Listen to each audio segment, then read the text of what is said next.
You're about to enter into a new world of knowledge, curiosities, and high strangeness.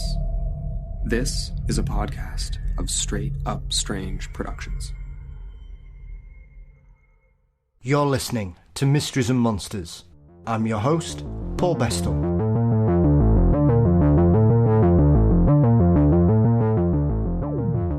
With her very first audiobook being released, Ruth Roper Wylde returns to discuss some more stories from these haunted times, America, from Batavia, Ohio, to Trumbull and Long Grove in Illinois. All manner of hauntings have left the experiencers feeling perplexed and puzzled. You can find the audiobook narrated by Brennan Storr wherever you can download audiobooks as well. But before we join Ruth, don't forget you can support Mysteries and Monsters by signing up at patreon.com/Mysteries and Monsters. $4 a month gets you ad-free episodes, guaranteed early releases, bonus content, and more.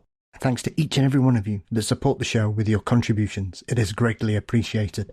Mysteries and Monsters is across most social media platforms. Please subscribe to the Mysteries and Monsters channel on YouTube. You can also visit the mysteriesandmonsters.com website for news and episodes. Our exclusive merchandise store is available via TeePublic, and you can find the link for that in the show notes too. Our intro and outro music are performed by the marvellous Weary Pines. Thank you as always to Dean Bestall for his wonderful artwork, and the show is produced by Mr. Brennan Storr of the Ghost Story Guys. It's now time for another haunted road trip with the wonderful Ruth Roper Wylde. With the imminent release of The Haunted Times America as an audiobook, I'm delighted to welcome back the ever-popular Ruth Roper Wylde to Mysteries and Monsters. Ruth, welcome. Oh, thank you so much. You know how much I like coming here to chat endlessly about ghosts, so we're good. Well, yes, as always. It's always nice to make time to fill up our evenings with the paranormal, and I can't think of anybody better than I'd like to spend time with delving into the wonderful collections that you've released over the years. It's remarkable, really, these days, Ruth, how many books you've released and how long we've been chatting. It seems like forever. Do you know, I can't believe how fast the years have gone by. I partially retired in 2016 and thought I would write one book. And then I had to go at it and thought, well, maybe two then. Well, perhaps three. I've got a bit more for the database. Well, here I am 9 later. And in the middle of writing number 10 at the moment. So, yes. Hey, there's just no stopping the girl once she gets going. Well, I suppose this is the thing, that you've managed to build such a reputation, especially with the books that you've done over here in regards to the British and Irish paranormal stories that you've covered over most of your career, that, as we've joked often before, you often have these databases you try and empty, and the next time you check, you suddenly think, oh, hang on a minute, there's another 50 stories here. What's going on? You know, today was a prime example of that. I'm in the middle of writing book number 10. So I've finished the primary research stage of it, and now I'm in the writing it up stage. And I was writing a story, one of the stories up, and I thought, oh, I just need to check that on the database. There's something missing in that. And then I went to the database and checked it and thought, that's funny, I've got 2 entries for that. What have I done here? And before I knew it, I'd gone off on a whole different tangent and spent 3 hours on the database doing something different because I sort of suddenly noticed that I'd mislabeled some of the stories as being in the wrong book. It was like, what have I done here? Oh my God, my database is, honestly, it's just like How Not to Control Data by Ruth Roper Wylde. But yeah, they do fill up, and the difficulty is that if one person writes to you and says, oh, I've got a ghost story, you know, I've had an experience at, and they name the actual business, say, that they were working in at the time. So it goes on my database under that. And then somebody else might sort of get hold of me and they might talk about the same place, but using a different business's name or the name of the building. And it ends up in a slightly different place on the database. And then sometimes I sort of find myself going, oh, hang on a minute, this is the same location. Now I've got to add them together. Oh, and I've already written about that in one book, so now I'm going to have to update it in the newest book because I've got another story about it. Oh, honestly, it's like painting the Forth Bridge. And following all these little sort of wriggles to make sure you get everything straight and in the right place, in the right town and on the right road. Honestly. And just every now and again, I get a really helpful, actually, reader write to me and say, You do realise that town you've mentioned as being in Wales is actually in Scotland? No. So I do get it wrong. Happens to the best of us.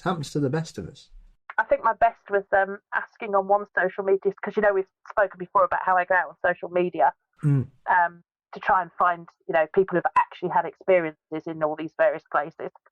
And I was merrily asking one place, and somebody answered me and said, I don't wish to be rude, but I think you might be looking for black water in England. And this is black water in Australia. Yeah, I think you might be right. I think I'm in the wrong continent. In fact, I'm in the wrong hemisphere. I'll wander off back to England. Sorry about that. Well, as we've discussed, you sometimes forget that there are a lot of places that are the same. And I suppose sometimes when you just trying to get your data together, Ruth, sometimes it can all sort of leave you a bit snowblind in regards to places and locations, because even the most unusual places that we have over here, I'm still surprised when I stumble across some random town in Illinois or Utah that's named after a really strange place in England. But you just forget that, 300 years ago, somebody from there would have probably travelled over there as part of the move across to the United States. So it just shows you how many people put these. And Australia is a prime example of this.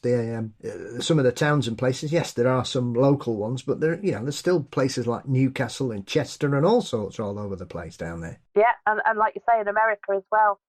And the astonishing thing with America, so I discovered with the last book, was there's not just one either. You get this particular little village name from the UK, and it appears in 3 or 4 states in America. And like you say, there must have been somebody had gone out west, as we say here, and they took the name with them, but they didn't realise that 3 other families had done the same and taken the name, and it's appeared in Utah and Illinois and Connecticut and wherever, and then that gets ever so confusing when you're trying to find the right one.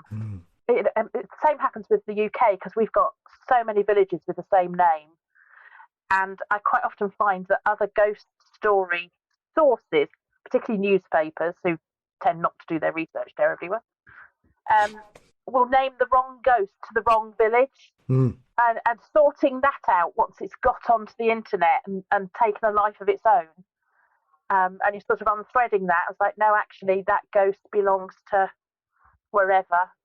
And it's going to get even worse for a time with AI, because one of the things I've really noticed, I don't know if you've noticed it, but now when you search something, particularly on Google, you get an AI panel at the top that tries to answer your question for you. And I'd ask, when I research on Google, I use the speech marks to restrict the search parameters. Yes. And I had done that on this particular occasion, so it was specifically looking for ghost, this particular manor house, and the town this manor house was in. And when the explanation panel came back, it said, oh yes, there are 6 ghosts in this particular manor house, and it seemed quite confident about that. And there was the little link, and I was thinking, oh, there's more in this manor house than I thought there was. I thought there was only one. And I followed all the links, and one of them was the one I was expecting, and the other 5 were completely different places in the UK where the name wasn't even vaguely similar to what I'd asked. And yet AI had picked it up as being a ghost at this manor house. So I can see a lot of researchers just taking that panel as read and not checking it, and it's going to cause even more confusion till it sorts itself out. Yeah, a friend of mine advised me to track just how bad some of these reports were, and he said, why don't you ask it? He said, I've just done this thing. So he told me, and he said, you need to ask it about the 2000 World Cup, right? And there wasn't a World Cup in 2000. Right. And it created this whole response based on, it just created this tournament in that AI overview where it had given information that if you didn't know that, you would presume, oh yeah, brilliant, I've got all the information about the 2000 World Cup. But there wasn't one there. And it had just pulled information from other sources about the World Cup and created its own tournament. And so I thought, I'm never using this ever again, because it's abysmal. Because how is anybody supposed to not fall down these rabbit holes where you've got to sort of double check it? And it's one of those things that sometimes comes up. I mean, this is the sort of latest incarnation of this, but I think often there are so many stories where you get people who say, oh, well, it was such and such. Oh, well, somebody said it was them that did it. And there's never any real evidence of this, often. And so they try and explain things away, even though they can't prove what they're saying. I mean, there's a couple off the top of my head. Stocksbridge bypass, Ruth. The other week, somebody said, oh, well, we know that it was police scaring the other ones who were dressed in a bin bag trying to frighten them. And I said, but the police didn't report that. That's not the report. The actual report was they saw something on the bridge and they thought it was somebody like a monk-shaped figure up there. And when they went up, they realised it was a plastic wrapping that had got loose and it was blowing in the wind. And so they went, oh, well, that's not it. Yeah. And then when they went down, it was when they were in the car and a man dressed in Victorian clothing stuck his head through the window. That's not a man dressed as a monk. But if you don't read the original report and look at everything that people have made up about it or just push the stories together, you don't understand that that didn't happen because certain people have told a version of it that isn't true. And people have gone, oh, well, that explains it. But they didn't explain. That's not what the police said at the time. They were in their car and something put its head in the window on both sides and the car was being smashed like it was being hit by a baseball bat. They never reported seeing a monk on that original evening. So people have got that explanation in their heads and it never happened. And I think that's the really frightening thing about people not researching properly. I mean, I had one in, I think it was Devon. It was either Devon or Somerset. And every single source I could find said that this ghost had happened on this particular road outside this particular village, and that's what the thing was. And something about it just kept not quite ringing right, you know, with the way people were describing the road. When actually, you know, when you looked at some of their stories, and then you looked at the map of the road and where this particular hotel was that the ghost was supposed to be seen out on the road outside the hotel, and the description didn't match what I was looking at geographically, and I'm thinking, look, I'm not understanding where they were standing or driving or whatever. And eventually, I did a bit of a wider search because it just didn't feel right somehow. And I found the other town in village in North Devon that has a pub with the same name, and that's the one that's got the ghost outside it. And then when you look at the original stories with the geography of that location, suddenly it all falls into place. Everything exactly as people described it. So whereas I'd been going out on social media at the initial location and everybody was going, nah, never seen anything there, think it's all a load of old bull, nobody's ever seen anything there. You go to the right one and ask locally there, and people are going, oh yeah, it's quite often seen, and people have seen it in recent years. So just a bit of careless reporting at some point in time had shifted this haunting a whole 60 or 70 miles in the wrong direction. And that it can make it really difficult for future researchers, ghost hunters, anybody who wants to actually go and look at these. It's so important to try your best to get your facts right. And I know we will all trip up at times. I bet you bottom dollar, if you go through my books, you'll find a mistake or 10, because we're all fallible. But at least I can hand on heart say I tried to get it right. I'm not sure people are always quite that diligent, and I think that's going to get worse until people realise that. That's astonishing about the 2000 World Cup. I know nothing about football. What I know about football, you could write on a matchbox and have room for war and peace. I'd probably look at that and go, oh, okay, there was a World Cup in 2000, and not think to question it. And of course, that when you replicate that across all subjects and all areas and all that misinformation now, that's quite scary. So yeah, people, don't trust AI just yet. It's not there yet. Yeah, absolutely. I mean, it's bad enough with some people who just make stories up or just embellish things, as we've mentioned in some of our previous conversations. Norfolk ghost stories are a prime example of that. There's also a large body of stories from Liverpool, which clearly are works of fiction, because the amount of witnesses who die and can't tell the tale, and yet here we are talking about this event that's happened to them that scared them to death, but there was nobody else there. So hang on a minute, who's told the story? The ghost? How did anybody know? Yeah, how did anybody know then? Yeah. And a lot of the Norfolk ones they all trace back to one author in Norfolk. some decades ago, and it was clearly just fiction, but it's retold as if it was fact. Mm. And like you say, so many of them end with the person collapsing in fear because they've been seeing the ghost on the bridge or whatever it was. Well, if they collapsed in fear and died, like you say, how do we know that's what they saw? Because they're not alive to tell us the story. So that's just rubbish. It's like the old days when they used to think that you could tell who'd killed somebody by looking in their eyes, because people believed that your eye took a picture at the last moment of your life. And if they looked into your eye, they could see your murderer, which people in Britain, the police were still doing this up until the early 20th century, which is, the French have invented fingerprinting and we're looking in people's eyes to look for magic images. What's going on there? Crazy. And the other thing we were doing was we were bringing the suspected murderer to the corpse because it was believed the corpse would start bleeding again. Yes. In the presence of the murderer. And so we've got actual court cases that are hinged on the person saying, well, I'm innocent and I'll prove it, bring the corpse to me and it won't bleed, that means I'm innocent. Or a mortician. Yeah. Yeah. Yeah.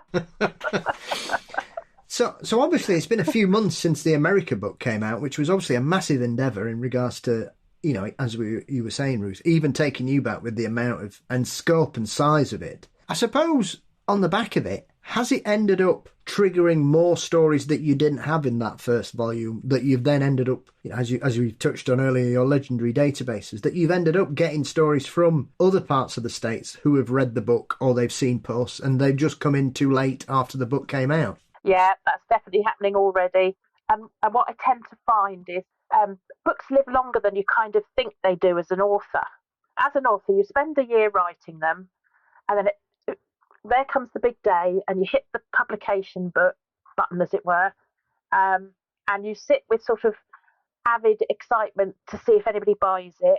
And then you start work on the next one, and you kind of forget about that one. And all the people you were talking to, you finish talking to, and you're working on the next one. But what you realise is that you're getting stories trickling in or people responding to you who've seen that book that you've now forgotten about because you've moved on, sort of thing. So on the database it goes, thinking, oh, I'll look at that next time. So yes, the American database is already starting to fill up, but it'll just have to wait its turn now because I'm back on the UK at the moment. So before we dive into some of the stories that are included in these Haunted Times America, because obviously you've got your first audio book coming out, which is obviously this one, as we're talking about, which is very exciting. I am beyond excited about this.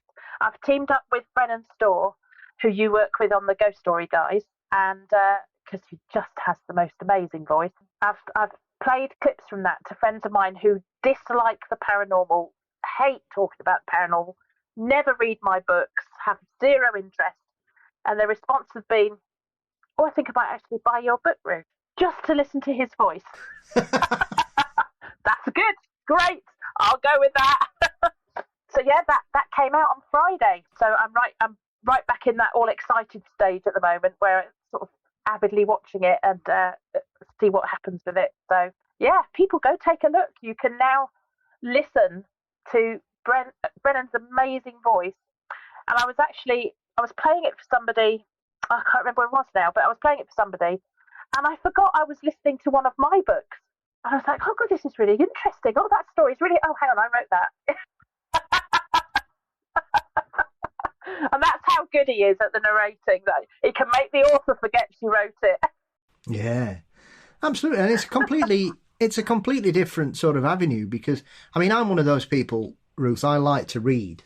I can't listen to audiobooks. Me too. Because I'm one of those people. Because I'll either fall out with the way someone's talking, or it won't be the way I'm imagining people's voices are in my head. I don't know what it is. Whereas I love to read, but I know some people it's the exact opposite.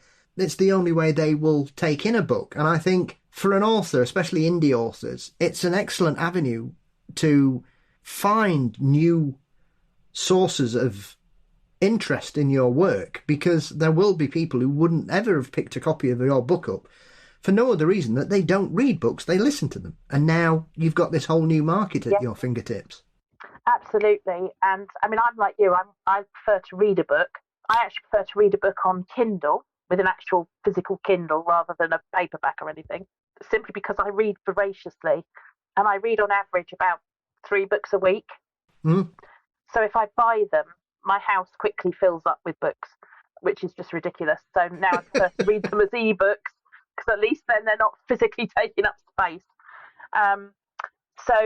So that's how I prefer to read, actual written word, as you say. And like you, my head imagining what the people are saying and doing. So I prefer to actually read it.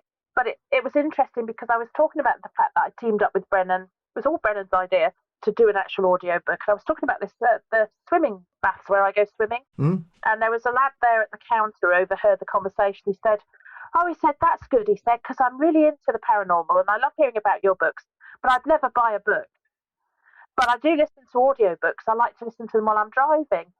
And I thought, that's a really good point, actually, because I like listening to podcasts while I'm driving. Mm.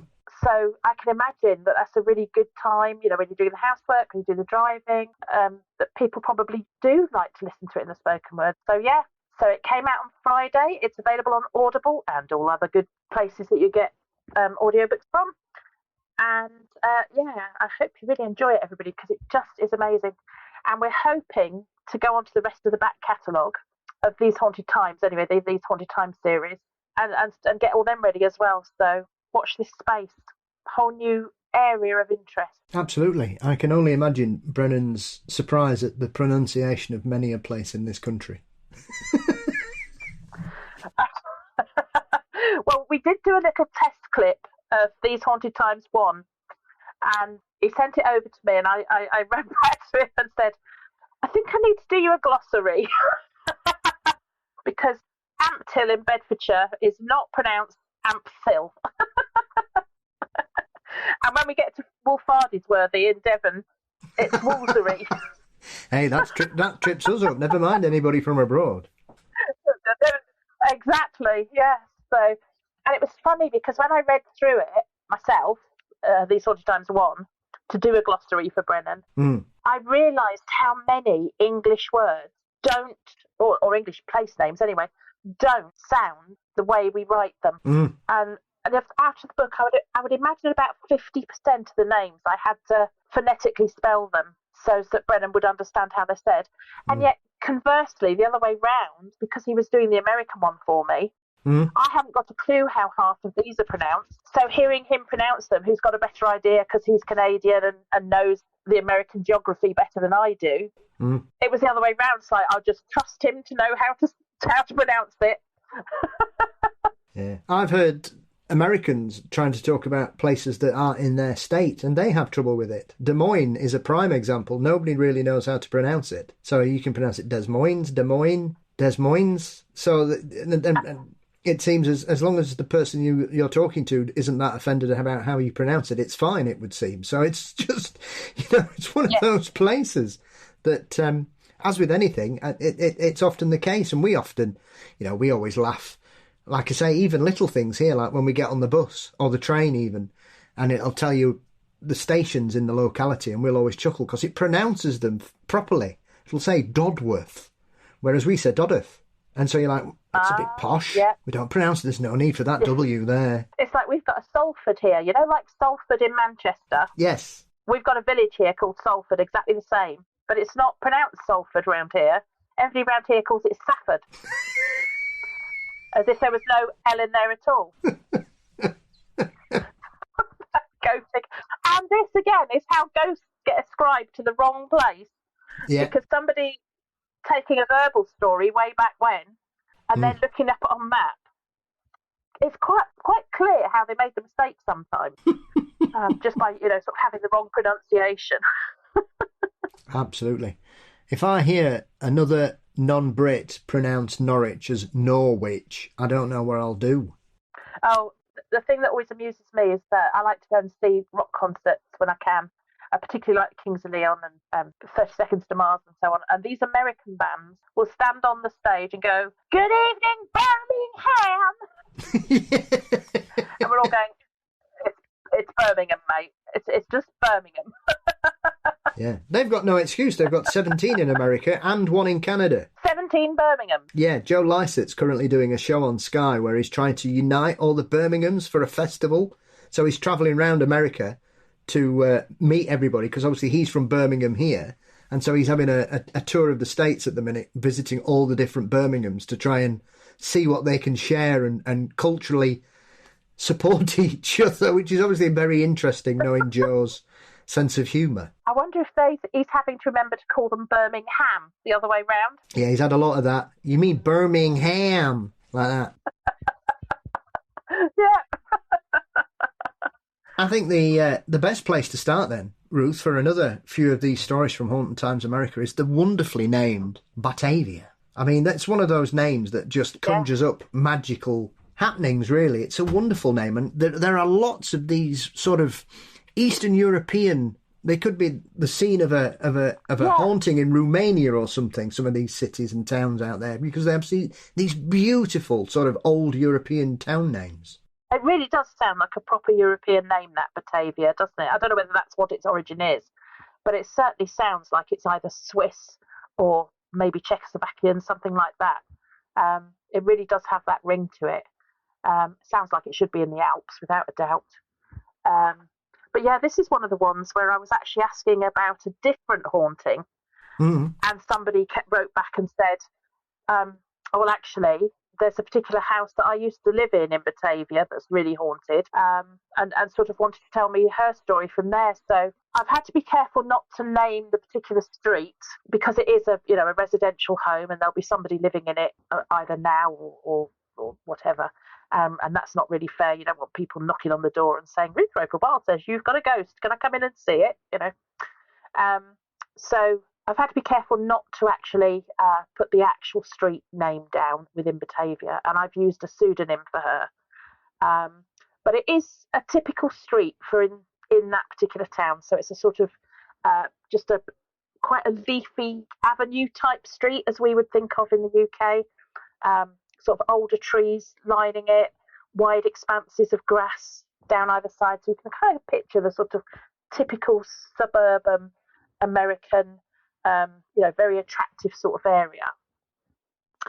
And she told me that back in the 1970s, two of the houses along that street were supposed to be haunted. And one of them, there were numerous calls to the police department because the noises were such that the owners at the time kept thinking of getting somebody breaking in. So, and of course the police came out and they could never find anything to actually find anything. And her family actually then moved into one of those two houses that had this reputation for a while and experienced quite a few strange things while they were living there. So she told me it was quite a big house, large central hallway, which had the main staircase for the house in it. And there was a second smaller staircase at the back of the house, which probably was originally a servant's staircase or something. She comes from a large family, 7 kids. So obviously they needed quite a big house, as it were.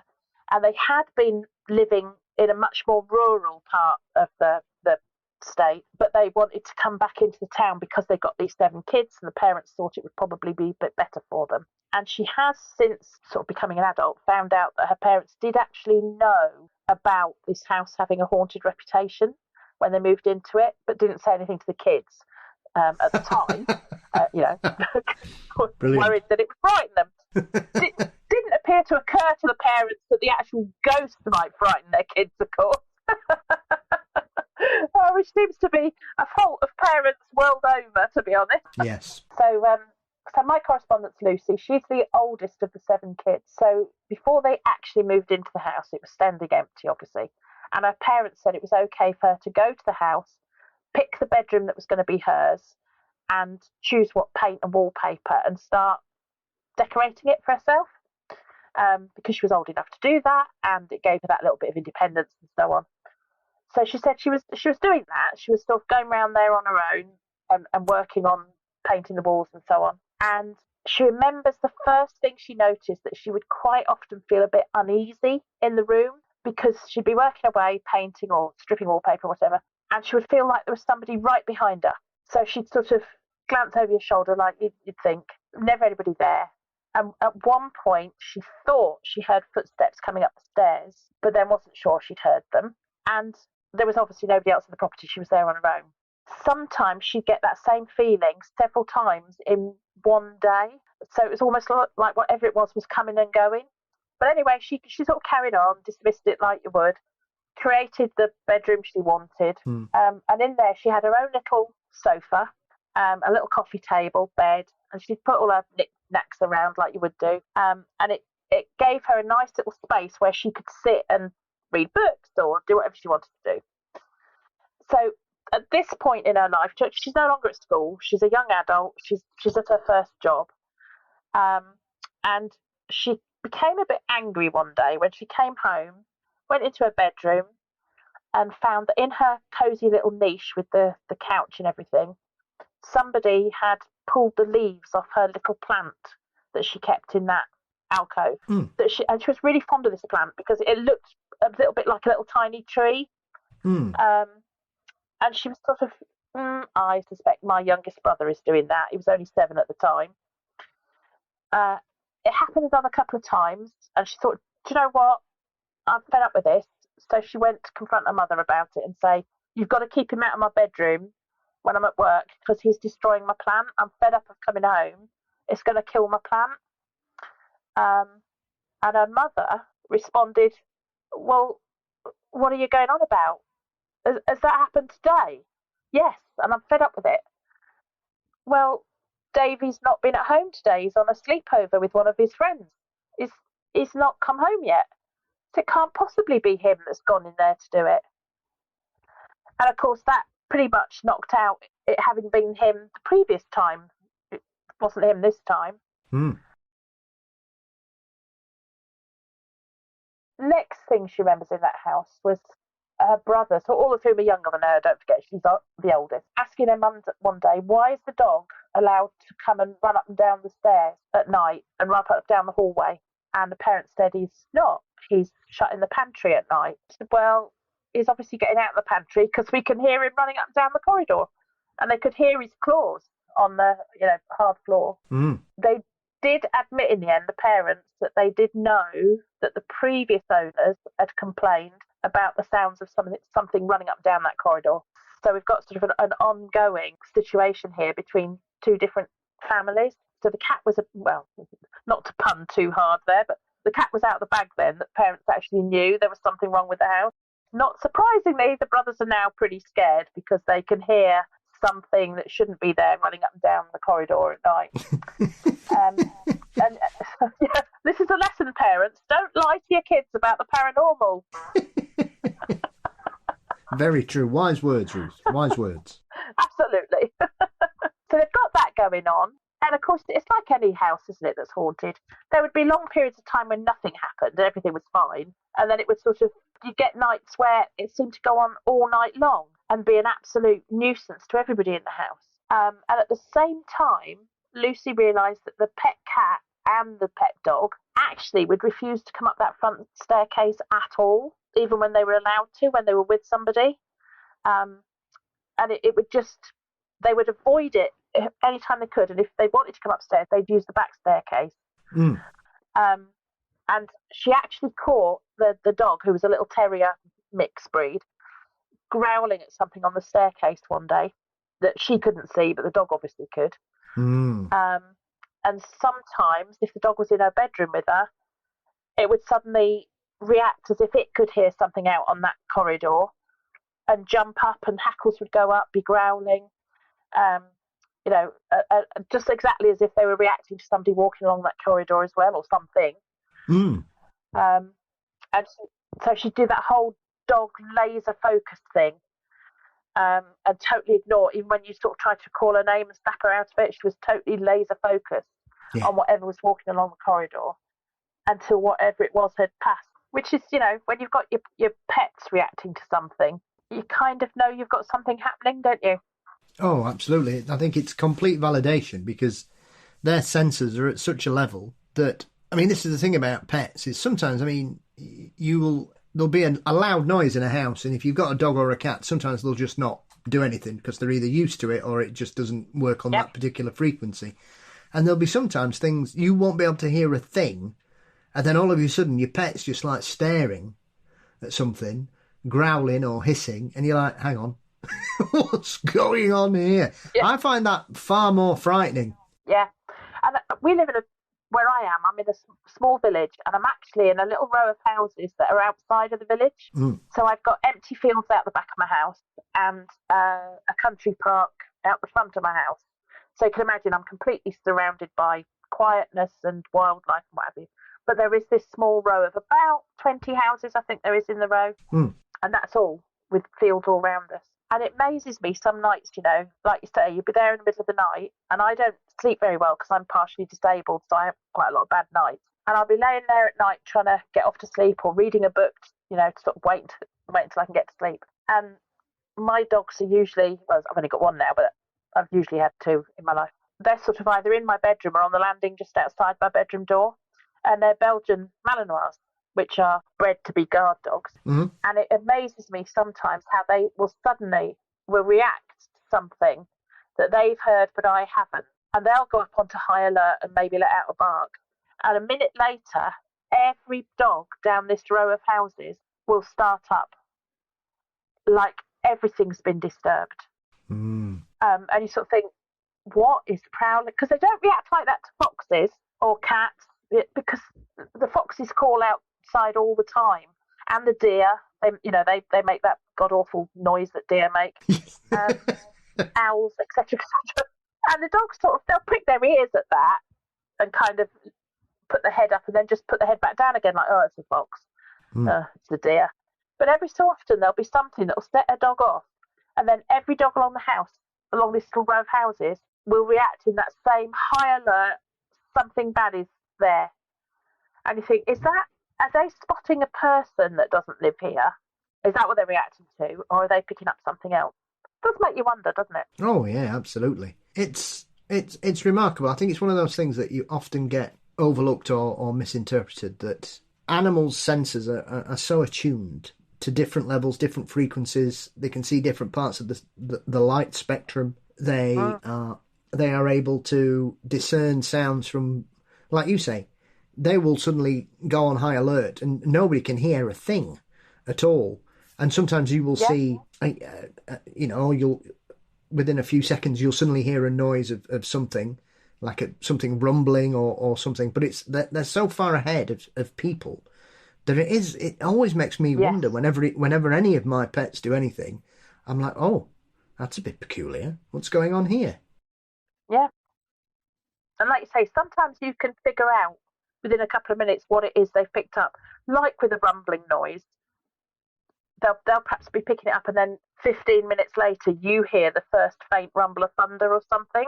Yes. And you realise that what they were actually reacting to was an approaching thunderstorm that you hadn't yet been able to hear, but they could. But the other thing I sometimes wonder about is when they do this alert thing in the middle of the night and all the dogs go off, are they actually scenting something rather than hearing something necessarily? Because, of course, dogs' sense of smell is 1,000 times strong, better than ours, isn't it? Yeah. And that's why they're used for drug sniffer dogs and medical sniffer dogs and all the rest of the things, cadaver dogs and so on, because their sense of smell is so attuned. Does something walk past, or does a human walk past or something that we don't hear, but they pick up that it's a strange scent, so they go on alert? Who knows? Have you ever, because this is often the thing when we talk about it, because whatever's running up and down this corridor on the stairs is clearly an animal, and with it having claws, you would suggest it's probably a dog rather than a cat. Both domestic breeds tend to, they both get the zoomies. I mean, most cat owners will tell you 3 a.m.'s party time in the world of cats, and dogs can decide to just have a mad dash about for no reason at all at any given point. And that's why we call it having the zoomies.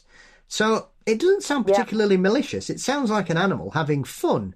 But clearly, when it's not your animal and you can't see anything at 2 a.m. in the morning, that takes it to a different level, I think, regardless of which family are experiencing it. Because the fact that two families who aren't related and have lived in the house in different periods are having the same experience in the same location and it's the same sounds, would say this is a pretty well-established and strong haunting, whatever it is. Yeah, And it's either quite a strong, tends to get termed residual haunting, where it's just a replay, or the fact that the animals are reacting to it. Is it something that just does frequently walk along that corridor, and it's a more intelligent or actual present thing? Because I often think, if you are going to categorize something as residual, are dogs going to bother reacting to that? Because that's a bit like reacting to the telly or the radio. But then again, I can get myself down right rabbit holes with this, no pun intended. But one of my dogs used to absolutely be glued to the telly all evening, and she would know when the adverts were coming on, and she knew which advert had a cat on it and what its opening bars were, like the music in the background of the advert. And the moment the first couple of notes of that advert sounded, she'd be up off the floor and right in front of the telly waiting for the cat to come on so she could growl at it to tell it to get off her telly. And at the same time, the other dog was like, telly, who cares? It's just a weird box in the corner with flat things on it. I'm not interested.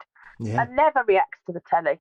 So maybe that has a bearing on whether the dog is likely to react to just a replay type haunting or not. But who knows? Who knows? Because, like you say, their senses are so different to ours that for us to try and imagine the world the way they must sense the world is beyond our capability to imagine, isn't it?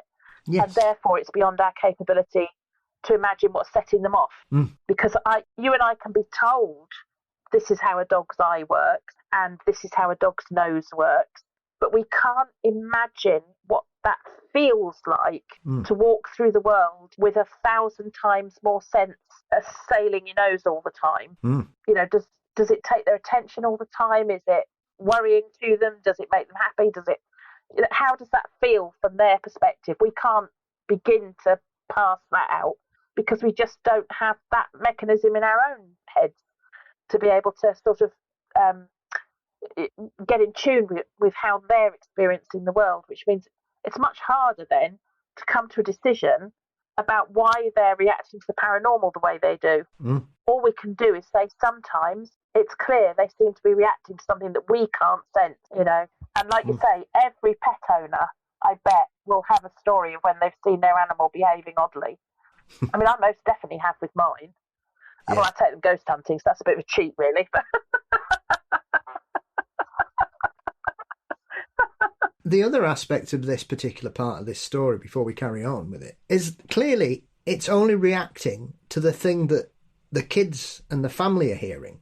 Because otherwise, if it was upset by that corridor or the smell of it, Ruth, it'd be acting up all the time. And clearly it isn't, because it's in her room. So it's quite happy to walk up and down that corridor to get to the room. It's only when this particular thing goes off that it realises that that's not good. Yeah.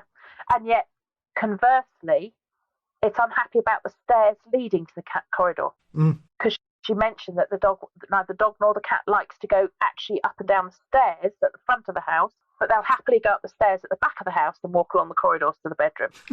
So, again, does that mean that something is always on the stairs? Or is it something simpler than that they're sensing there's a stress in the way the stairs were built at the front of the house and it doesn't feel safe to them?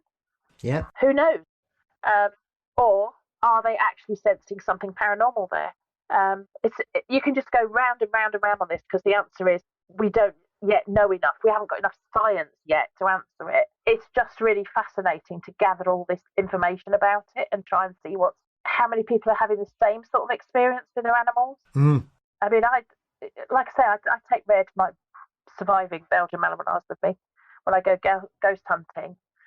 And I can pretty much tell whether somewhere is going to be having anything happen or not by the way he behaves as we get there.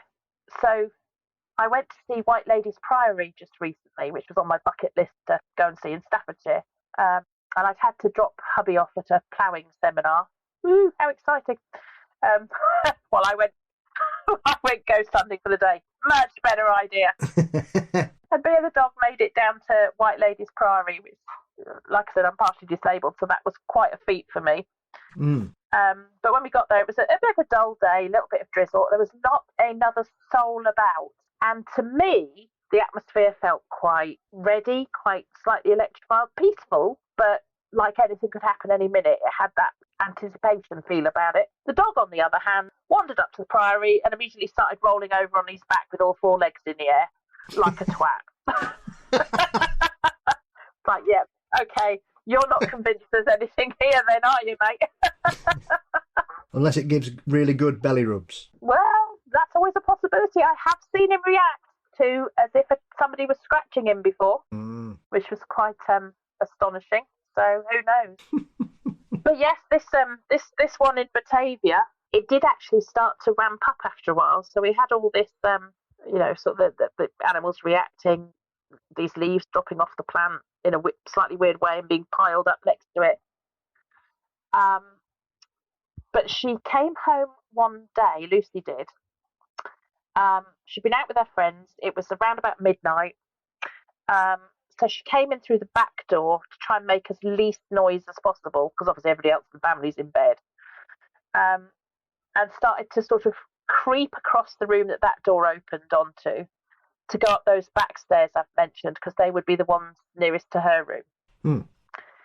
So sort of picture the scene. She's creeping across this room in the dark, trying not to make any noise. And she catches movement out the corner of her eye. So she sort of thinks, I can see something. So she stops, tries to see it in the dark, but can't quite make it out because it's dark. So she thinks, sod it, and turns the light on. And the movement that had actually caught her eye was the chandelier hanging in the centre of the room was swaying slowly from side to side. And as soon as she switched the light on, she realised that the movement of it swaying was actually slowing down as she'd put the light on. And it had been swinging so hard that it had actually bashed into the ceiling at either end of the arc of its swing. And it had actually busted one of the glass globes that protects the little, because it's a modern electric chandelier. So there's a glass globe that protects the bulbs inside, and one of those had smashed on the ceiling because it had actually managed to break it with the violence of its swing. She picked the glass up, put them in the trash can, and went to bed. And I thought, you're a braver girl than me. I'd have been gone and woken Mum up if I was you.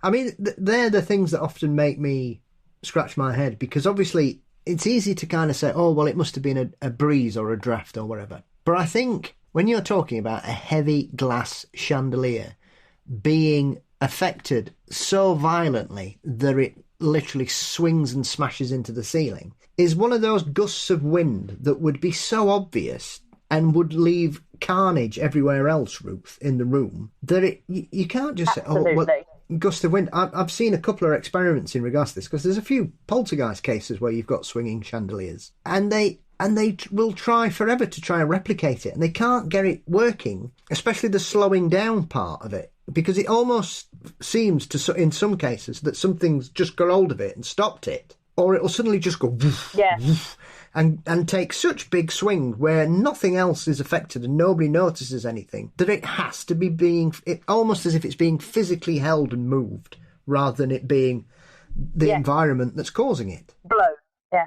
And let's face it, if you were decorating a room and you hung a chandelier in the middle of that room, you would very quickly notice if it was somehow prone to every slightest puff of air setting it swinging, wouldn't you? Yeah. It would be a phenomenon you were well used to, because every puff of air would start it moving. And like you say, if there was a strong enough gust of air that it actually made it swing so hard that it hit the ceiling, well, other things would have fallen over and been blown over at the same time. But even if we accept the premise, which I don't, that nothing else in the room was affected, you would already know that chandelier somehow always moved when there was the slightest breeze. It was somehow on a tip point or something. You would realise you'd placed it wrongly, wouldn't you? And you'd do something about it. because none of us would live with us, any piece of equipment in a house that reacted every time there was the slightest atmospheric change in such a way as to do the piece of equipment damage. It just wouldn't happen. So it clearly isn't something that this chandelier normally does, And like you say, had there been a gust of wind, well, she would have noticed, because it would have had to have been such a strong gust of wind to make a chandelier do that. And the only thing that made her stop was she caught in the darkness a sense of movement, not a sense of wind, not a sense of anything rushing past her or anything like that, just the sense of movement in the dark out the corner of her eye. And she tried to focus on that movement, could see that something was moving but couldn't make out what it was in the darkness, and that's why she turned the light on and saw what was actually happening. And that alone tells you that there is not this big wind moving through the room. There's not, I don't know, a presence or something that's rushed past her and knocked into the chandelier. It is just the chandelier that is being affected. And that, to my mind, it's very poltergeisty, isn't it? It's very, I'm just going to do this one weird thing to muck about with your head. Leave you, I should know. I would like you, because you've lived with a poltergeist, haven't you? You've mentioned before, and I have as well. And they just have this innate sense of timing. Of I'm just going to do this one thing and leave you looking like a right idiot when you try to say to everybody, but it just moved. There'll be a poltergeist newsletter somewhere, Ruth, which will say humans hate this one trick, like you see those awful adverts on local newspapers. And there'll be a poltergeist post or something telling them how to really frighten us. Oh no, I bet it's even better. I bet it's how to get rid of the human infestation in your house. Yes, we were here first, but we're off. Only $9.99. And you too can get rid of the humans in your house with this simple trick. Write to us for details. But all joking aside, though, in a way, start of something escalating a little bit. Prior to this, it'd just been these footsteps in the corridor, this plant that seemed to be being tampered with. But now we get an occasion where Lucy's sitting down in that same family room where the chandelier is, and she's having her morning cup of coffee before going off to work, and she's chatting away to her mum, who's in the room as well. And they're sitting there chatting, and the oldest brother, the next one down from Lucy in age, comes walking into the room and grumpily says to his mum, "I wish you wouldn't shake my bed to wake me up. I heard you tell me to get up. You didn't have to come and shake the bed." And of course, Lucy and her mum just look at him and go, "What are you talking about? Neither of us have been upstairs." And yet he'd been in bed. He'd heard his mum a few minutes earlier call to wake him up, which he had. And then something had come into his bedroom and violently shaken the bed, as if to say, "Get up, get up, get up, you lazy." And he had thought it was his mum, but it wasn't. She was downstairs, witnessed by Lucy. They were both in the room together, and neither of them had been upstairs. So now we've got something that is not just making noises, and it can now move chandeliers and shake beds. We're just ramping this up a little bit. And then we get there's four brothers all together. And shortly after this, they get another time when they're all in one bedroom together, and they're playing a board game. So they're sitting on the floor playing a board game, and there's a closet in that room that's got sliding wooden doors. So you can picture the scene. There's four boys sat around the board. They're playing a game, chatting away. They've got the radio quietly playing in the background. And the sliding doors to this closet suddenly start vibrating backwards and forwards in their track. Not opening and closing, but vibrating backwards and forwards, as if they're moving on the track. Yeah. So all four boys sort of turn to look at the doors and watch this for a second. So all four are looking at the doors when the doors suddenly lurch completely off the hinges in the track of these, that's holding them in place, and smack into the piece of furniture that the radio was sitting on, knocking the radio to the ground. Not surprisingly, all four boys run downstairs screaming and refuse point blank to sleep upstairs for the next 2 weeks.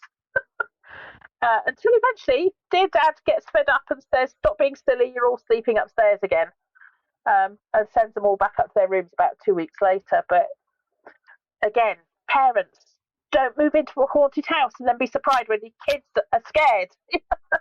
I think the remarkable thing about this is that they were only in the house for about a year, weren't they, as well? So it seems, whether you subscribe to the thought that perhaps a large family unit, there's a lot of sort of emotion there, even if it's happiness, it's emotion, regardless. It's almost as if the longer they lived there, the more things started to ramp up, as though the fact that it was such a busy household was fueling it, you would suggest, because I don't think the parents, whilst they may have known it was haunted, because it seems like you've got 3 or 4 different things going on, and it sounds there's like a progression of it's trying to show itself more and more in a more visible way, shall we say? Yeah. I don't know what their family dynamic was. It wasn't my place to sort of ask her to reveal that to the public, was it? But I know from my own experience, with our poltergeist, it definitely got more. I don't even know what the right word is. It would show itself more. It would do more things. And I wasn't aware of any huge trauma at the time going on in the family or anything like that. Yes, the family had problems at time to time. All families do. But there wasn't some big family secret or, there were tensions because my grandparents had come to live with the family. So there was a certain amount of tension around that because you've suddenly got 2 households trying to meld together. But, when you hear some of the sort of traumas that are talked around poltergeist, I would suggest that it was just the normal tension of any normal family, and yet we ended up with a poltergeist. So does that follow the same trope? Don't think so, particularly. We were teenage girls. That's one of the tropes, having teenage. Lucy is a bit older than teenage at this point, and her brothers are obviously not teenage girls, but her little sisters were much littler. So again, not quite the same trope, and yet we've got the poltergeist.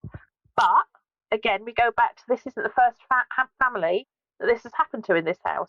So it may be that, like you say, it might be just the energy of people, and whether the emotion is happy and plenty of it, or traumatic and plenty of it. Perhaps that's not the key.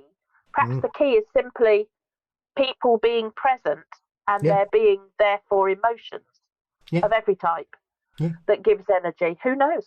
Perhaps it's even just the fact that our brain energy is in the room. I don't know. Yeah. But either way, it does seem to be a thing that when you've got families, poltergeists will react to that. And this one certainly seems to have done. Yeah, very much so. I mean, you could also say as well, Ruth, you could come at it from the opposite, and you would say that there's been families that have had incredible trauma and tragedy and family abuse, all kinds of things. Nothing happens in that house. Yep. Nothing. And so I think sometimes people try and write off certain poltergeist cases because of the person's social and economic status or their family dynamic or whatever. But we all know situations and families that have gone through horrendous things and dealt with horrendous things where, thankfully, as bad as that situation is, there's nothing of the paranormal joining in. And therefore, once again, like you said about tropes, well, the tropes don't work all the time. So what is the catalyst?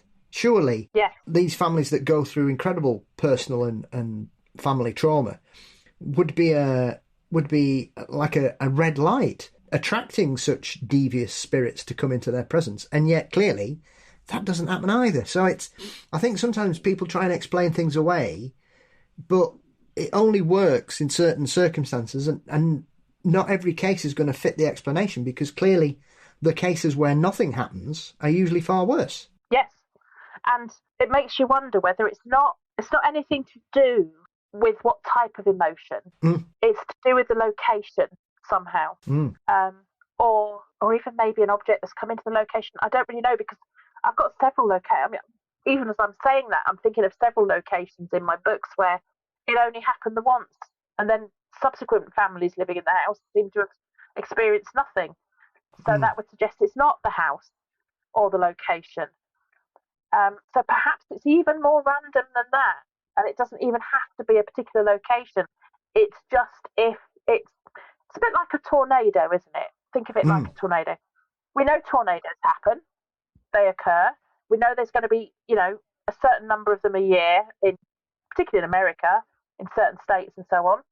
But that number is never determined in advance.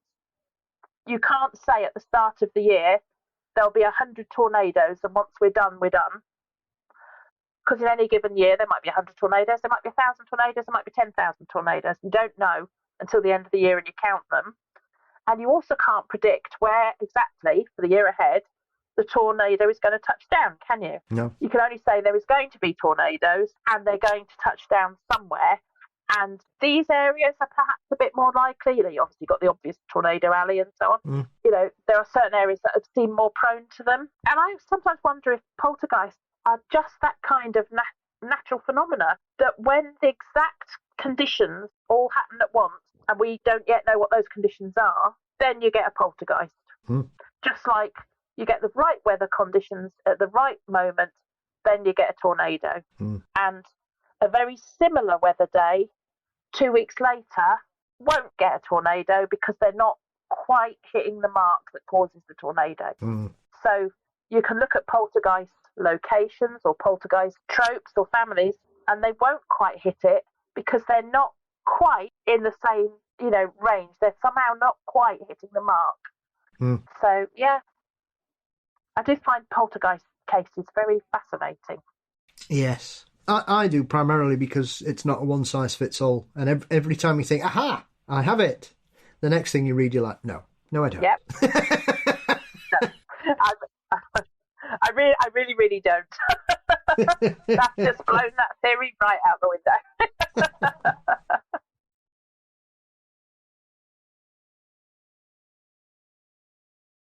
The next story I want to touch on is, obviously, it's not too far away from that. Obviously, it's a little further to the north in a different state, which is Long Grove in Illinois, which seems to be one of those that you were attracted by one particular story and ended up discovering something far more interesting.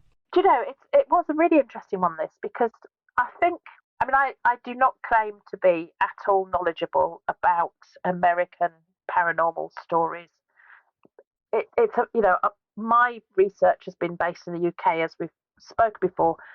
So my kind of whole head's been wrapped up in the UK for probably several decades. And yes, I hear stuff from America and I hear stories, but I think everybody's probably heard of Cuba Road who's into the paranormal, because it just has such a reputation. Because I was looking for somewhere to start, and when I was researching for these Haunted Times, America, Volume 6 America. Volume 5, actually. No, it's Volume 6 I'm doing now. Volume 5 America. Yes. Get me volumes mixed up, it's very easy. I started researching because that's the first place to start. And I came across all the different stories that are supposed to be along Cuba Road. And then I started to talk to people over social media. And very quickly, it became apparent that the area affected is bigger than just Cuba Road. It includes this road called North Rainbow Road that every local knows about. And there's also the actual Cuba Marsh Forest Preserve. And that whole area, which incorporates a cemetery called the White Memorial Cemetery, that whole area seems to have all sorts of odd phenomena that go on about it. And trying to sort of sort that into sensible groupings, it's a pointless task, really. You just have to take it at face value that there are a lot of weird stories comes out of that area. So just to sort of give a taste of those, the one that's supposed to haunt the actual road, Cuba Road, is supposed to be an old lady whose house burnt to the ground along there. And her ghost is supposed to still wander along the road. And every now and again, the house itself is meant to reappear, looking like it did before it burnt down.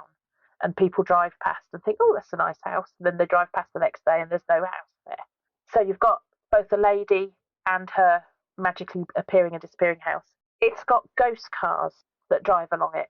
So sometimes semi-translucent, sometimes sort of lights behind you, typical ghost car type stories. There's a phantom couple, a man and a woman, seen walking along the side of the road. They're usually seen on summer nights, according to one source I read. There's sometimes mysterious flashing lights on the road. There's even been a legend that Chicago gangsters used to come out here to sort of visit some of the more wealthy properties or do whatever nefarious things they were getting up to. Yes. And that sometimes, if you're driving along the road and you look in your own rearview mirror, you might see one of these sort of Chicago gangster, typical Hollywood-looking types, with the fat cigar and the whole bit, sitting in the back seat of your own car. Oh. No thanks. Did you? It's just the sort of thing you really don't want, isn't it? It's like, get out of my car. It's like I have a strict rule when I'm ghost hunting. We're allowed to do EVPs, but you do not turn that recorder on in my car. Because I don't want to know if there is a ghost haunting my car. Well, stranger things have happened, Ruth. Stranger things. We both know of haunted cars and haunted hitchhikers and people appearing in cars. Oh, yeah. Yeah, I've got a number of stories about that. I've yet to have anybody appearing on the back of a motorbike, other than the hairy hands, of course, in Dartmoor, but actually appearing on a motorbike, I've yet to have that. But I still worry about that sometimes when I ride my motorbike. Yeah. The only case of that I'm aware of is South Africa. Oh, really? There is a road in South Africa where people, motorcyclists especially, claim to have picked up something, or a woman usually, and they'll set off and then all of a sudden she disappears. But there's also people who've been on that road where they've been driving along and they feel somebody grabbed them, like they're holding, like they're pillion pasture, and they're holding on to them. God. I will send you a link because it ended up involving the police. The police were witnesses to it happening. So you've got 4 or 5 South African police officers who saw car doors being opened that were locked in a car they were following, and also their own car.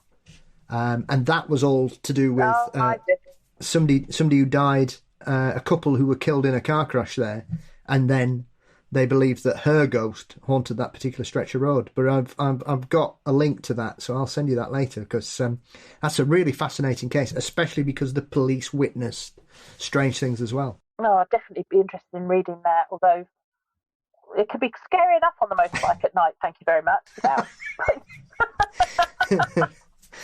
More thoughts in my head. But yeah, this seems like just a very odd location. It seems like there's a lot of luminescence going on here with what people are seeing, because you've got these ghostly cars, strange lights, sort of translucent figures being wandering about. It seems like a very active place, but it seems to be also one of those places where there are numerous locations all across, and like you say, especially being in Illinois, there's going to be a real connection with the Chicago mobster era. And obviously sometimes they're getting rid of evidence in certain far-flung locations, which 100 years on are probably not the far-flung location they might have seemed to a gangster in 1926 who lived in Chicago, Ruth. Yes. Now they're just somebody's backyard sort of thing. Yes. Whereas back then they were, like you say, practically the wilderness. And it's funny because I found so many different, too many to go into tonight, we'd be here forever, different stories about the different things, people walking along the side of the road, light, all sorts of things going along. And I found all sorts of accounts from people online that said they'd experienced it. When I asked locally, because for me this is always the key, I always want to go and ask the people who live in an area, is it true? Is it happening? Has anybody experienced it? And I got a lot of people were telling me that back in the 1970s, 1980s, it was kind of the done thing. Teenagers at the time would drive out along Cuba Road and Rainbow Road in an attempt to scare each other. And I have to say I was slightly fascinated by that, because we've got exactly the same phenomena here in England. You know, there's a certain age when you first get a car where going out to the local scary spot is the done thing to do as a teenager and young adult. And it was amusing to see that happens in America, just the same as it does in the UK. And what people were saying to me was that very few people ever actually experienced something out of all those groups of teenagers hooning around at night. But every time one claimed to have done or actually did, whichever it was, that word would quickly spread that something had happened, and a bit more notoriety would be added to the whole tale. And of course, you'd then get the Chinese whispers happening a bit. Mm. And everybody agreed that even as far back as the 70s and 80s, there were far fewer buildings, and the road itself was in a much worse condition than it is now. So it was a sort of wilder, more creepy area, even just that far back. So, it did have a much higher spooky factor. But even despite that, I did find people that were still experiencing things along there. And to me, that was like, well, that's really interesting, because locally it's kind of got this legend status now, and there are all these wild stories about it, and it's become a place where people think it is just wild stories now, and yet I can still find people that are experiencing things.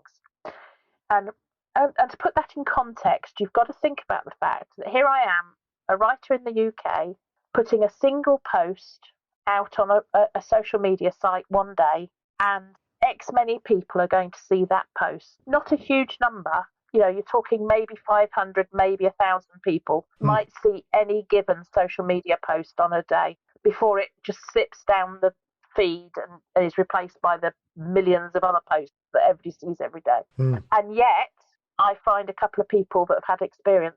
If you're a statistician and worked that out, the probability of that tells me that's quite an active spot, that I've managed to find people quite, relatively speaking, easily, just by asking the question. Yeah. So I had one lady said to me that several years ago, when I asked this, and I would have been asking this in 2024, so a few years back from 2024, she and her husband were driving down Cuba Road one evening, and they were coming up to the White Memorial Cemetery, which is one of the places that has a lot of weird happenings at it. And she said there was just this sudden, weird, localized, hazy fog went across the road just by the cemetery, and the moment they passed the cemetery, the road was completely clear and bright again.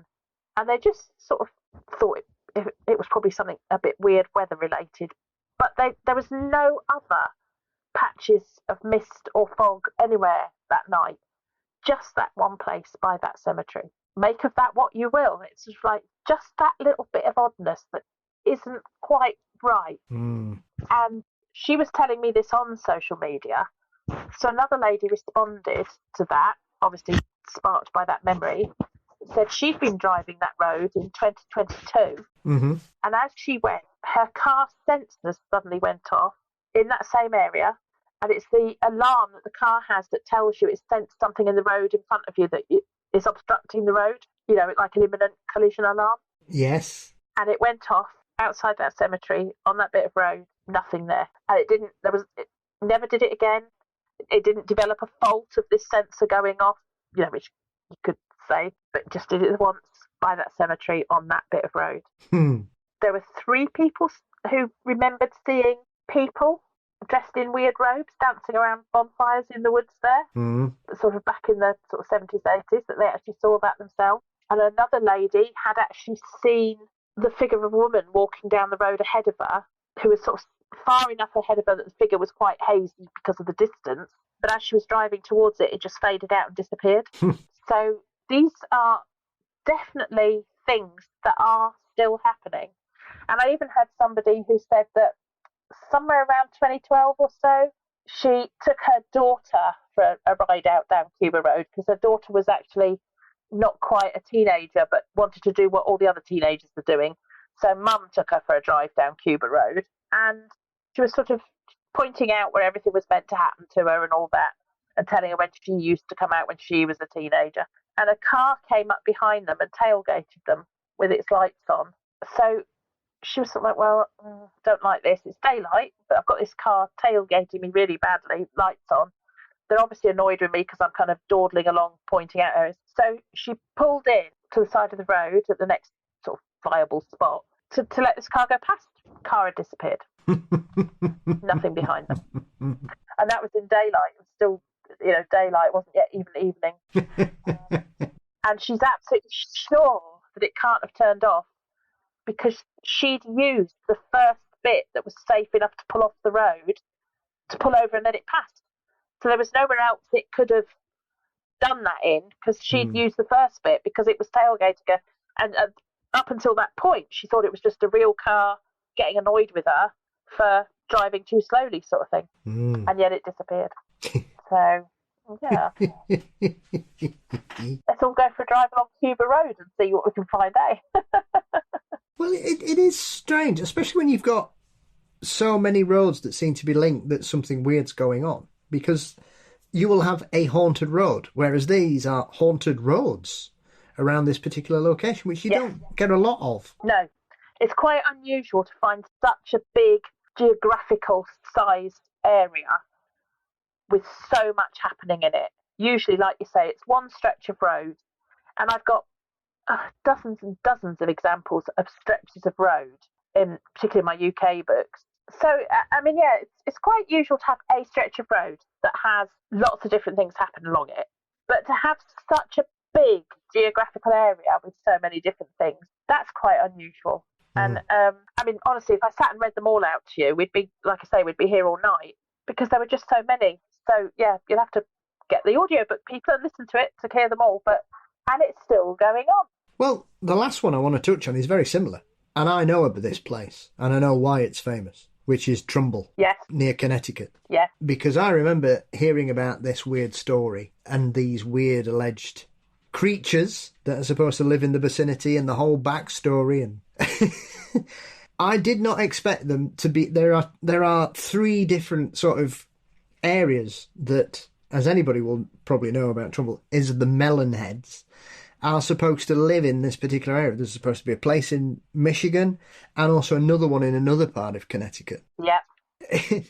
I mean, it's a very strange story. It's one that's often dismissed. I think there's a lot of urban myth in it, but I think it also takes away from the fact that, especially in Trumbull, there's something strange going on.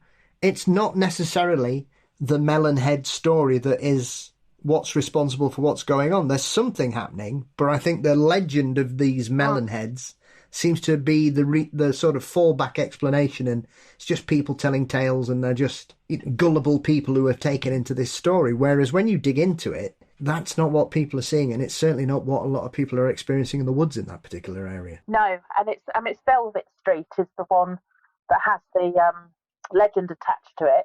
Like you say, that's the most commonly known haunting, or however you want to class it, cryptid perhaps, I don't know, is Velvet Street, Trumbull. And Velvet Street is actually a rural road, although it's called a street, and it's a really narrow road. You can look it up on Google Maps and sort of follow the little drive your car along it thing. And it does drive through quite thick woodlands, but it's a surprisingly short stretch of road given the strength of the legends attached to it.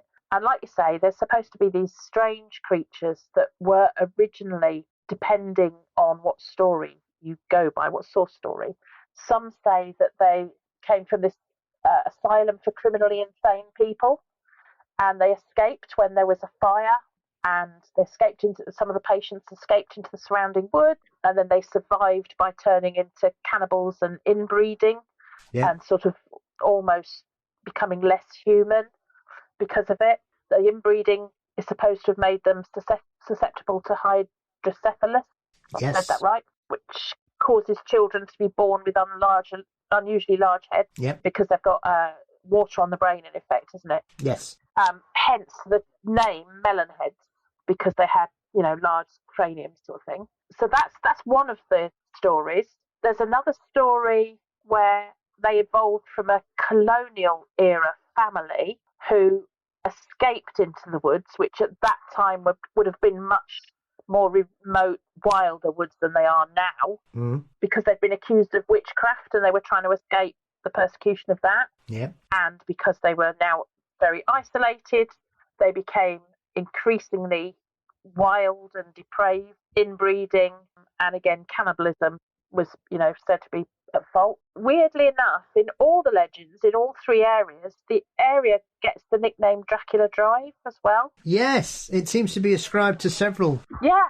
Now, whether that, again, is a lazy reporting at some point and somebody has, because the tale is so similar, has ascribed the name in several places. I don't know.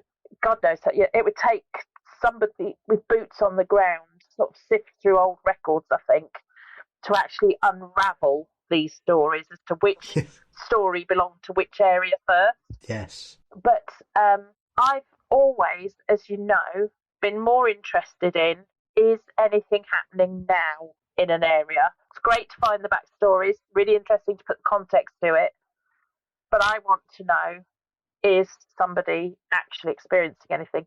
And curiously, I did actually I got an account, they didn't come to me specifically, but I found an account from 2021 where somebody said that they'd seen they described him as a creature, but actually it's a man. Winter's evening, snow on the ground, driving down Velvet Street, which now is this quite short road, but he was wearing really tattered clothes and crucially was barefoot, so he's walking barefoot in the snow, and his eyes actually caught the headlights and glowed, so that they got eye shine from him. And I'm given to understand that human eyes don't give off eye shine at night the same way animal eyes do, because our eyes are built differently, because we're not a nocturnal hunter or nocturnal prey either, particularly.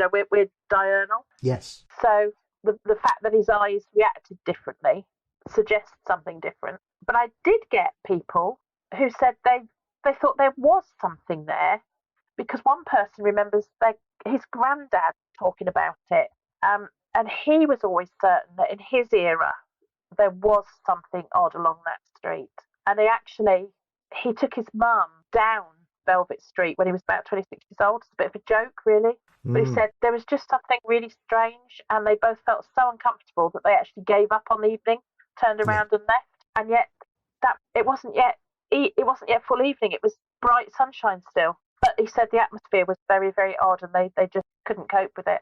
And then finally, I had a chap called Jason, pseudonym, who said that in 2022, he and his friends, at about 1 o'clock in the morning, decided to take, the proverbial drive down Velvet Street, see if they could see the melon heads sort of thing. But as soon as they turned down the road, it kind of stopped feeling like a joke, and they all sort of got a bit quieter, felt like they were being watched. And he said they were halfway down the road, bearing in mind, again, it's just this quite short stretch of road, and they saw a creature show up in the headlights of the car off to one side in the woods. He described it as looking like a bat, but at least 30 times bigger than a bat, so with a wingspan about 10 feet wide.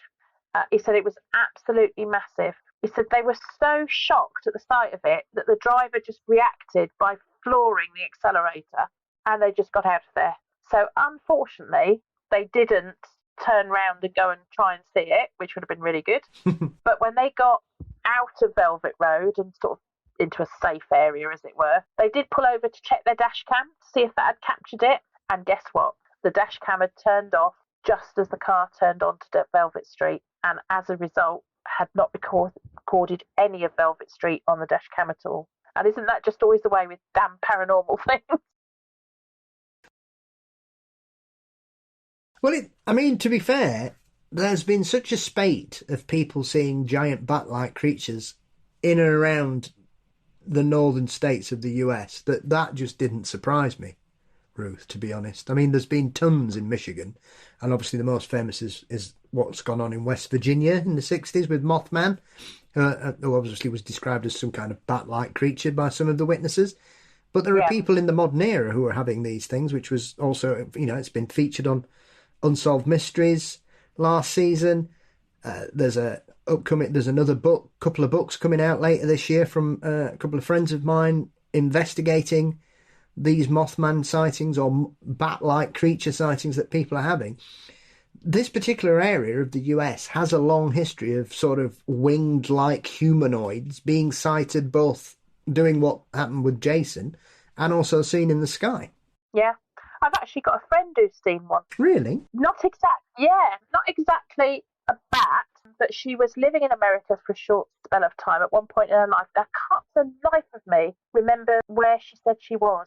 I just remember she was near a lake, and it was evening, so dusk, and she heard a noise behind her, from what I remember, turned to look, and there was something silhouetted against the slightly lighter sky and reflection of the water, if you know what I mean, of the lake sort of thing. And she said, as best as she could describe it, it had huge wings like a bat, you know, with that jagged edge shape that bat wings have. Yep. But if she had to say what its body was like, she couldn't see much of that because the way it was sort of just a black silhouette-y type sighting. Mm. But she was leaning more towards dragon type body than humanoid. Mm. But these bat wings were what, you know, because its wings were outstretched.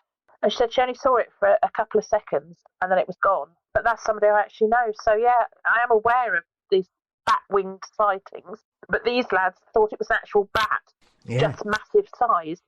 So yeah, very odd. But I was particularly pleased as well because quite a few other people wrote to me and said, well, it's all just urban myth on Velvet Street, but you know we've got other hauntings in Trumbull, the actual town. Yeah.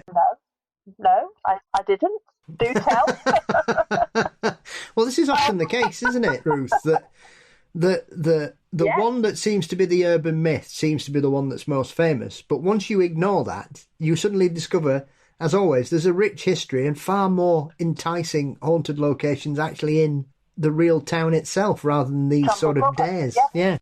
So there was one lady who wrote to me. She said that her in-laws had lived in this particular property on Main Street when it used to be a family home, and they often saw the figure of an old man with his dog in the house, which is quite unusual to have two spirits together. They never felt anything bad about it. It just felt like he was just still happy to be in his home with his dog by his side, sort of thing. Oh, Which is nice thought. Yeah, several people said they thought the old post office building was haunted, which is apparently on Main Street, but I couldn't find it. So obviously locally people will know that better. One person said to me they thought it had been torn down and it was where the new plaza had been built. So I'm not sure what's happened there, whether it's still there or not. So again, people in Trumbull will know better than I do. And one person wrote to me and said he remembered going to another one of the old buildings on Main Street, which used to be a bank in the 1970s. And he went there with his dad when he was a kid because his dad had a cleaning contract for the building for a period of time. And he used to be absolutely terrified when he went with his dad to go up to the third floor of this building because he said there was a really scary feeling up there, as if there was another presence up on the third floor. And in the end, he just wouldn't go up there on his own because he kept hearing bang, bumping noises, nothing that he could ever find an explanation for. And it was only ever on that one floor that these noises were. The other floors never felt weird, never had these weird noises. It was just this one floor. And then another correspondent said that in the 1970s, they had a really bad blizzard in Trumbull around Easter time one year. And he was at work and he happened to look up from his desk and noticed that there was a woman standing out in the blizzard, this awful snow blizzard, at the back door of his building, looking in at where he was working. So he stopped what he was doing and sort of signalled to us that the door was unlocked, come in, and sort of out of the weather, you know. Turned his attention back to what he was doing for just a minute, expecting the door to open and her to come in, sort of thing, from the blizzard. No, nothing happened. So he looked up again. No sign of her. Door hadn't been opened. So I thought that's really odd because I thought she was in some sort of distress because of the blizzard or whatever. So he went to the parking lot, which is where this door led out to. No footsteps in the snow. No sign of anybody. Totally empty parking lot. But he'd since found out that back in the Wild West type days, this building, there'd been a brothel stood where this building is, and that one of the girls there had been murdered. And he's often wondered whether it was her that still haunts the building. It's interesting. Yeah. So, yeah, again, just one of those places where there's so many other places. I had quite a long correspondence with, again, pseudonym Mark. He just thinks that whole area, right up to the reservoir, has a sort of dark energy about it. And that there's quite a lot of paranormal experiences all around the place, not just Velvet Road or certain buildings in the town, but the whole sort of area has a bit of a vibe to it. And he said his best friend grew up in one of the houses in town, which was originally a schoolhouse.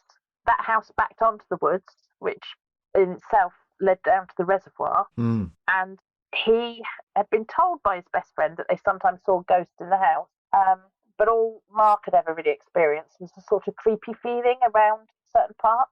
Until one summer when he stayed over the house in his early 20s, he was sleeping in the basement, which is actually the more modern part of the building. And he woke up in the morning, heard his friend's parents getting ready, getting up and getting ready to go out to work or what have you. He wasn't getting up early, so he just laid in bed, pretending to have a lay in and fall back to sleep. So he turns over on his side in the bed. He's now facing the door that leads into the older part of the basement, under the older part of the house. And as clear as day, he says he heard a deep voice emanate from that deeper part of the basement, speaking what he said just sounded like gibberish, but in a deep, deep voice for about 10 seconds. But the voice seemed to go right into his ear, as if they'd come up right close by his ear. And the best he could try to describe it was like somebody was speaking Latin, but through a voice changer. And so you couldn't make out any of the words, but it had that sort of cadence and sound of an ancient language. So that happened to him when he was in his early 20s, staying over in that house. And his friend also saw a lady walk around the house one day wearing a white dress, who he thought might have been one of the old school teachers from when the house was a schoolhouse. And again, there's people have seen beach ball-sized orbs floating out across the reservoir. They've been seen. In fact, one of them seemed to actually blow open his garage door while he was there working on something one day. So Mark had some really fascinating stories that, again, suggest this whole area has got something odd. Yeah. I know you spoke, one person who you spoke with reckoned that it was the reservoir that had unleashed everything, which is an interesting thought, because obviously for some people, bodies of water seem to magnify paranormal events or Fortean strangeness in certain areas. And it'd be interesting to see what comes first, Ruth, with places like this. Was there a history prior to the reservoir? Because reservoirs are a fairly modern invention, aren't they? Was that history there anyway? And obviously we've had all the other bits added to it about Dracula Drive and the melon heads and all these scary things. Or were these buildings haunted anyway, and the reservoir may have just amplified what was going on? Or there's just no connection, it's just that people have only realised that there's haunted houses here after the reservoir was built? Do you know, it's a really interesting question, isn't it? Because one of the things that a reservoir tends to do is, because the very way they're constructed, is it obviously floods the land that's below it, which can include, like it does in many places here in the UK, whole villages that are underneath reservoirs, churches are underneath reservoirs, cemeteries might be under reservoirs. With America, when they flood an area, it could have been an indigenous area that was important for some reason, even if there wasn't actual buildings under there. Or it could even have been flooding the site where there was old homesteads. Or one of the things that really surprised me when researching into America that I just hadn't ever grasped before was how many tiny little family cemeteries there are dotted around literally everywhere. Yes. Because obviously back in, the time when America was being settled and was a burgeoning new country, it was large tracts of area were still wild when people first moved into them. And that happened all the way across America as we gradually spread across America. So each area in turn got less and less wild in its nature. But before it did, you had tiny pockets of families or little groups of settlers who'd come from wherever, and they would set up little settlements, homesteads, whatever, and they would create their own little grave sites. And time has gone by, and some of these settlements became a town and, sort of developed into something, but thousands more didn't. When the family either moved away or died off or whatever, they just fell into ruin and disuse, and, the buildings fell apart and rotted away, and nobody knows they were ever there now, really. But some of the cemeteries remain because, of course, they tended to have stones, headstones. Obviously, there'll be even more where they didn't have enough either natural resource close by or skill or money or whatever it might have been to use stone, and they will have used wooden markers, and they've perhaps rotted away since. But you do get so many of these little tiny graveyards all over America that you just don't get in the UK in the same way. That just doesn't happen. Yeah. Well, how many of them perhaps were under the reservoir, or like like you say, some much older indigenous sites that were important for one reason or another. And does that cause an energy then that you're, or does it just cause an energy because you're changing the way the land is meant to be, and you're suddenly causing a kind of false flooding, if you know what I mean? And does it, does that upset the balance of the land somehow, or how the element, if you talk about elementals or whatever, is that what you're upsetting with it? But I think you do often get a lot of paranormal stories around reservoirs. It'd be quite interesting to do a research project into that to see whether it's more around reservoirs than natural lakes, wouldn't it? Absolutely. I mean, obviously, there's a couple of infamous ones in the States. Lake Lanier is notorious, Ruth. Yeah. And that's very similar. It's a real mess. There's a officials don't want to talk about what's under there. Its death rate is far higher than it should be. It's got a very bloody history in that particular area. There was a free town there that was ransacked through racist segregation and rumour, and basically forced all the people off their property. It was all stolen off them. And before that, you got the indigenous tribes that lived there that were all turfed off on the Trail of Tears. And now it's this big recreation park where people keep dying all the time, where you've got stories of ghosts and ghosts saving people's lives and people being pulled under. And that's just the tip of the iceberg there. So I think it's one of those things that unless you look into them, a lot of people don't notice the correlation between reservoir and lake and the paranormal. And yeah, that's an interesting thing, because obviously the Hoover Dam is another one where there's people claim to see people, because that's a notorious, people drive out there to sadly take their own lives because they just walk off the top of it. And people claim to see that happen occasionally. The amount of people that died building them as well. This is the other thing we forget about, that health and safety wasn't a big thing for people 100 years ago. There's all kinds of things. So yeah, that's a fascinating. I think you might have created yourself a problem there, Ruth. Not another database. No. Save me from the late databases, please. That's the trouble when I talk to you, Paul. You spark all these thoughts off, and then before I know it, I've got another damn database. Well, ironically, a damned database talking about reservoirs. Ha, ha, ha. It would be interesting, though, wouldn't it? But, is it the different energy around water, or is it because it's a reservoir as opposed to a natural water source? It would be interesting to see what the statistics are like, or is it more to do with, like you say, because like with Lake Lanier, isn't that the one where they did flood some cemeteries without moving the bodies, and they refused to admit they had for a long time? Yeah. But then didn't Josh Gates go underwater and find the gravestones or something? Yeah, that's Lake Lanier, isn't it? Yeah, Phil Torres, who's one of his team on Expedition X. That was one of the stories they wanted to try and put to bed, and he was literally in the water 5 minutes and stumbled across a grave in there, and the headstone was there. Yeah. And obviously, if they don't move the headstone, they're not going to move the body, are they? No. Especially when they're saying, no, there was no grave, they don't exist. Well, we must have forgot about those 50 graves or whatever. Oh, that one! Oh, yeah, you meant them, sorry. Yeah, sorry. But yeah, it is interesting. God, I can feel another database coming on. Well, best of luck with it. Well, oh my God, it's a nightmare. Well, as you said, Ruth, we could stay here forever, but I must let you leave and return to your homestead. So, where can everybody get a copy of the latest audiobook, and also dive in and get your physical copies as well as your previous work? So the most obvious spot is Amazon for all of my work, and Audible for the audiobook.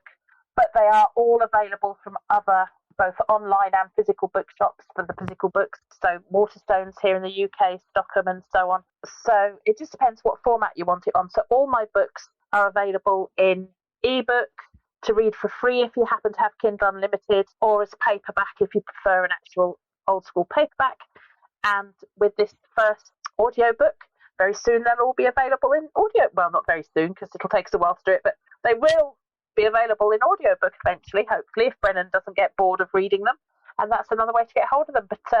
But yeah, so basically just Google my full name and then choose the seller that you like to use. Lovely. And if anybody's got an experience, Ruth, because we've had a couple of emails recently and I've passed on your details for them because I think they're things that you need to add because you need more ghost stories. What's the best way for people to send you something? So, yes, all joking aside, please, people, do send me your accounts. I absolutely love getting them because my favourite thing is looking for correlations in the same place. So wherever you've seen something, experienced something, please do write to me. The email address is very simple. It's just my full name, Ruth Roper Wylde, spelt Wylde, the funny way I spell it. No spaces, no dots or anything. So Ruth Roper Wylde @gmail.com. Perfect. And you can find me on Twitter, Thread, Blue Sky, Instagram, Facebook, all the usual. Marvellous. Well, I'll put links to everything in the show notes. The best of luck with your first audiobook. And as always, my love, thank you for fitting me in. Thank you for taking the time to speak with me. It's always a pleasure. We could stay here forever, but I've got to take the dog out, and I'm sure you've got other things to do. No doubt we will speak later in the year, and I look forward to the next volume of wherever you're going to take us that will be out hopefully this side of Christmas. And if it's about lakes, it's all your fault. The best of luck, my love. It's a pleasure as always, Paul. Take care.